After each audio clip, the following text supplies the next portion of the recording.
Olá, internautas. Esse é o programa Momento Econômico, um patrocínio da ANEFAC, Associação Nacional dos Executivos de Finanças, Administração e Contabilidade. Caso você queira participar, nós temos o nosso e-mail, faça perguntas ou comentários sobre o programa que nós responderemos. O e-mail comunicação@anefac.com.br. Em pleno século XXI, não precisamos de mais esforços para nos convencer da importância de todos os processos de comunicação. Mas há novos horizontes urgentes. Precisamos compreender as nuances e circunstâncias distintas em que a comunicação é preponderante para a sobrevivência dos negócios. Uma delas diz respeito à capacidade de comunicação dos nossos profissionais, das nossas organizações de hoje e do futuro. Esta importância está intimamente relacionada ao benefício individual e da organização. Por quê? As desvantagens da timidez, do bloqueio e dos problemas de organização podem contribuir para o fracasso. Quem conversa hoje conosco sobre esse tema importante que é a comunicação dos executivos é Reinaldo Passadori, fundador e palestrante do Instituto Passadori, presidente e fundador do Instituto de Educação Corporativa, especialista em comunicação, autor dos livros Comunicação Essencial, 7 Dimensões da Comunicação Verbal, Media Training e Quem Não Comunica Não Lidera. Olá, Reinaldo, tudo bem? Tudo bem, prazer em estar com você no seu programa, Roberto. O que a gente pode dizer, o que é comunicação do executivo? Então, a gente fala da comunicação do executivo, que é nada mais nada menos do que uma pessoa importante no contexto das organizações. Aquela pessoa que tem um papel de liderar, comandar, de fazer as coisas acontecerem. E o que nós temos observado, como você disse no preâmbulo da sua apresentação, é que há muitos problemas que impedem que esse executivo, de fato, cumpra o seu papel por justamente deficiências relacionadas ao processo da comunicação, que nada mais é do que fazer as coisas acontecerem, se relacionar em todos os níveis do processo organizacional. Reinaldo, o que mudou de poucas décadas para cá com relação à comunicação? O que mudou é que, há um tempo atrás, os colaboradores, os profissionais de maneira geral, quando falamos antigamente, né, como você mesmo falou, 10 anos, 15 anos, 20 anos, nos quais os profissionais eles ficavam numa atividade profissional e assim passavam toda a vida até na sua atividade sem ter a necessidade da flexibilidade, de mudanças de cenário, de contextos. E mais do que nunca, com a própria evolução e as mudanças da própria tecnologia e a evolução do mundo, no mundo dos negócios, os executivos passaram a ter uma nova exigência. Hoje é esperado, é exigido, é necessário que eles atuem em vários outros contextos, não só na sua atuação técnica, mas também em situações de contato, de relacionamentos, representando a empresa, fazendo palestras, compartilhando conhecimentos, participando de eventos, de solenidades. Enfim, mais do que nunca, qualquer que seja a atividade profissional, é exigido que ele participe do board da empresa, que ele tenha uma atuação totalmente diferente. Então, aquele executivo antigo que ficava na empresa e era envergonhado se um dia acontecia de perder o emprego ou de ser demitido, e ficava assim vários e vários anos, 30 anos, 20, 30 anos fazendo exatamente a mesma coisa, e hoje não mais. A própria dinâmica implica em que ele tenha uma outra atividade, um outro comportamento dentro desse contexto profissional. E, Reinaldo, no ambiente corporativo de hoje, a comunicação ela se torna imprescindível para o crescimento das corporações, das organizações? Claro, porque vamos pensar não só no executivo, mas os profissionais de forma geral. O que fazem? Participam de reuniões ou dirigem reuniões, situações de vendas, de negociações, situações de atendimento a clientes, situações de liderança nas quais as pessoas têm que comandar, exigir, programar, atender. Relacionamento até em nível internacional, no compartilhar das informações e conhecimentos. Então, isso exige que não só as pessoas se preparem para isso, mas que as pessoas tenham um desempenho de alta performance nesse sentido. E o profissional, as pessoas ou as empresas que não preparam seus profissionais ficam aquém daquelas que estão um pouquinho mais preparadas ou que têm lá os seus colaboradores um pouquinho mais bem preparados nesse contexto. Nós percebemos isso no dia a dia. Quando ouvimos uma palestra, vemos aí um contexto qualquer, pessoas muito mal preparadas para falar. Ou até tem a coragem, não tem um problema de timidez, como você fez lá no início, falando alguma coisa sobre isso. Não são tímidas, mas são pessoas que, quando falam, são enroladas, ou falam demais, ou falam de menos, e aparecem muitos problemas relacionados ao processo. E os pequenos detalhes, eles atrapalham todo um contexto. Por exemplo, uma pessoa que fala depressa demais, ou fala muito, uma pessoa que fala muito baixinho, ou não tem habilidades para trabalhar a estruturação do pensamento, pronto. Praticamente destruiu o processo da comunicação. Tem um livro seu que o título é fantástico. Quem não comunica, não lidera. Hoje em dia é imprescindível a comunicação bem feita, senão você não está liderando. É isso mesmo? Entendo assim. Como é que pode se pressupor, ou como é que se pode pressupor que um líder não tem habilidades desenvolvidas em comunicação? Pode ser falha dele, falha da empresa, algum problema existe. Porque uma das principais atividades de um líder é saber se relacionar com as pessoas da sua equipe, se relacionar com o board da empresa, se relacionar com seus pares. E se relacionar significa saber falar, saber ouvir, saber trocar informações, saber, enfim, criar condições favoráveis para haver sintonia, para haver um bom entendimento entre as pessoas. E uma pessoa que não se prepara fica aquém das pessoas e empresas um pouquinho mais bem preparadas. E é fundamental, de fato, para que ela flua a liderança. Quer dizer, não existe a liderança sem boa comunicação. A comunicação é uma das peças, dos elementos fundamentais no processo da educação. Complementando um pouco isso, é muito comum também entender o porquê isso acontece. Eu tenho feito muitos trabalhos aqui no nosso instituto, treinamos já mais de 80 mil pessoas, executivos, gerentes, diretores, e nesse tempo todo lidando com muitos executivos. E o curioso é que as pessoas correm atrás do prejuízo, por uma razão simples. Com raras, eu diria raríssimas exceções, as nossas escolas não nos preparam para isso.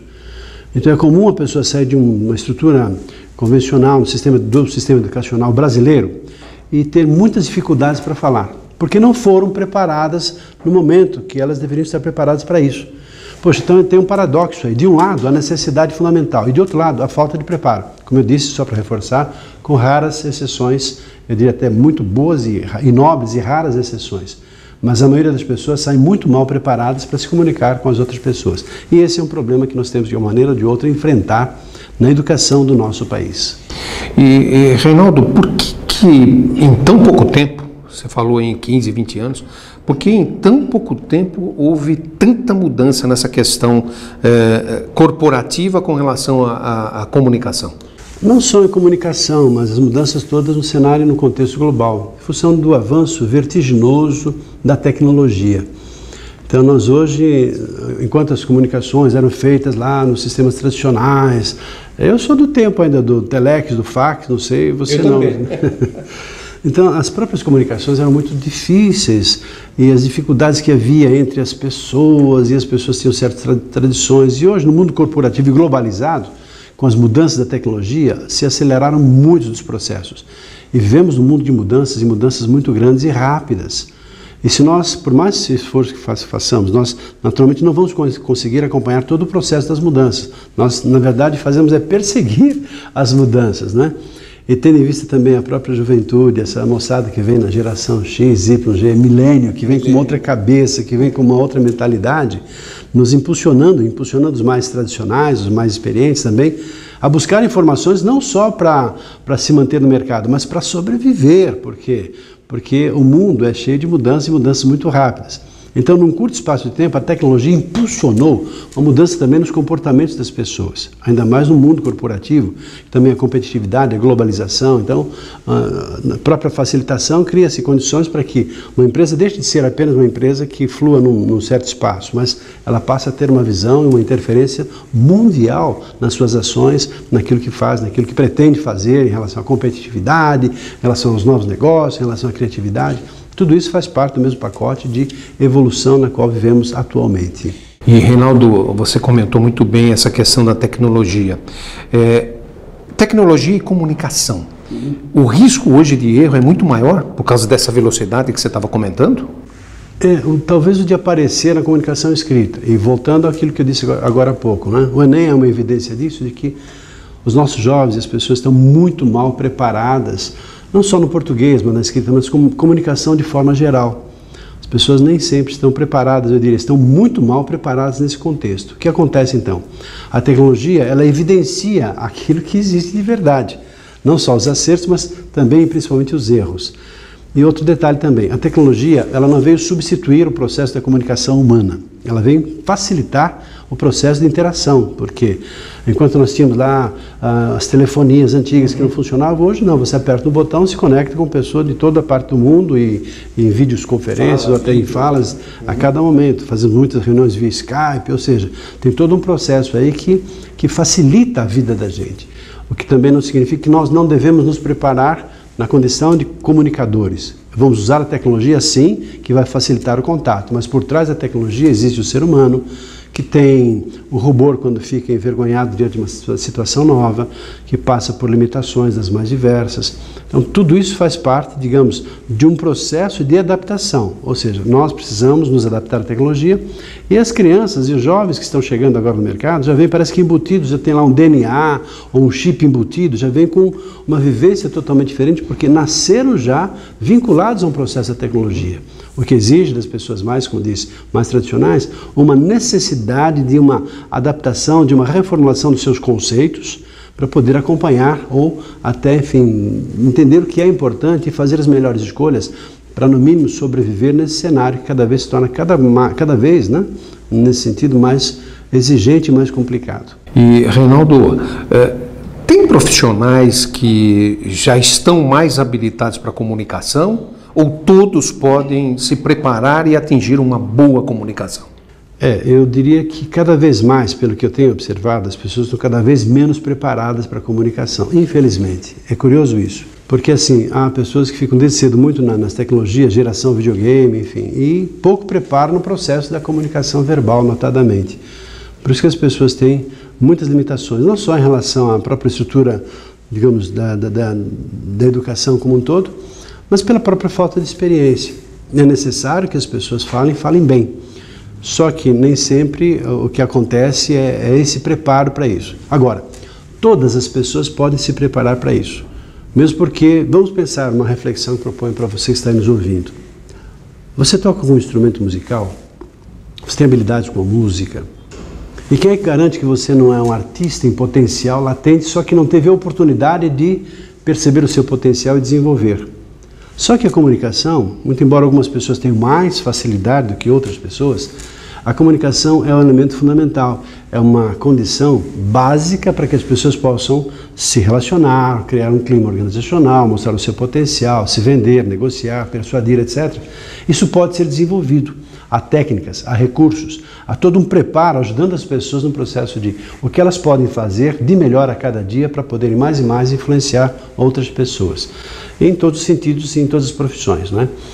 Então, há cursos específicos, trabalhos específicos, livros específicos, tem muitas fontes diferentes que fazem com que a pessoa possa se envolver com esse assunto e mais se apaixonar para poder conseguir um melhor resultado na vida prática. Eu queria pegar o gancho que você comentou, Reinaldo. Você tem como medir a situação, o estágio que a pessoa está com relação à comunicação, o que ele precisa corrigir? Isso é facilmente feito? Aliás, nós desenvolvemos curso de comunicação verbal, como te disse, há 31 anos fazemos esse trabalho e treinamos milhares e milhares de pessoas. Então a primeira fase é justamente essa, seria talvez anamnese ou uma análise da condição atual, para a partir daí estabelecer os gaps, as necessidades para poder fazer todo um trabalho de desenvolvimento. Então essa é a primeira fase. Uma reflexão que proponho para você também. É muito comum, e é um fato muito curioso, depois de uma gravação, fazemos gravações em vídeo e ajudamos as pessoas no processo de autoconhecimento, que é a base do processo de desenvolvimento, saber onde eu estou e onde eu quero chegar. Para saber onde eu estou, quais são as minhas qualidades, ajudar as pessoas a terem consciência das suas qualidades e também dos seus limites. É comum, depois de uma primeira gravação, mostrar a gravação para as pessoas, né? O que você achou da sua apresentação? É comum ouvir isso. Eu não gostei. Do que você não gostou? De nada. É curioso porque todos nós temos qualidades. Aí pergunto, quais os pontos fortes da sua apresentação? Quais as suas qualidades? Nenhuma. Então fale sobre a sua voz. É claro que do lado de fora estamos observando qualidades. Por exemplo, você que está nos assistindo, quais são as suas qualidades como comunicador? Como é que é a sua voz? Você já ouviu no gravador? Você gosta? Do que você não gosta da sua voz? É muito comum a pessoa falar assim, nossa, que voz horrível, nem parece que sou eu, uma voz diferente. Só que tem qualidades, todos nós temos qualidades. E esse talvez seja um dos grandes desafios que as pessoas têm, de reconhecerem e viver em harmonia com as qualidades que possuem. E que de um jeito ou de outro, através de exemplo, de pais e professores, foram aprendendo, absorvendo e desenvolvendo certas qualidades. Mas se a pessoa não tem consciência das qualidades, como é que ela vai utilizá-las de forma prática para gerar segurança e outra? Estabelecer o seu estágio atual para poder evoluir e avançar ainda mais com essa consciência. E perceber também as necessidades do desenvolvimento. Aí se percebe que a pessoa ou fala devagar, em relação à voz, por exemplo, em relação a como usa a sua voz. Se fala devagar, depressa, se fala de forma linear, se tem boa condição de qualidade de voz em relação à dicção.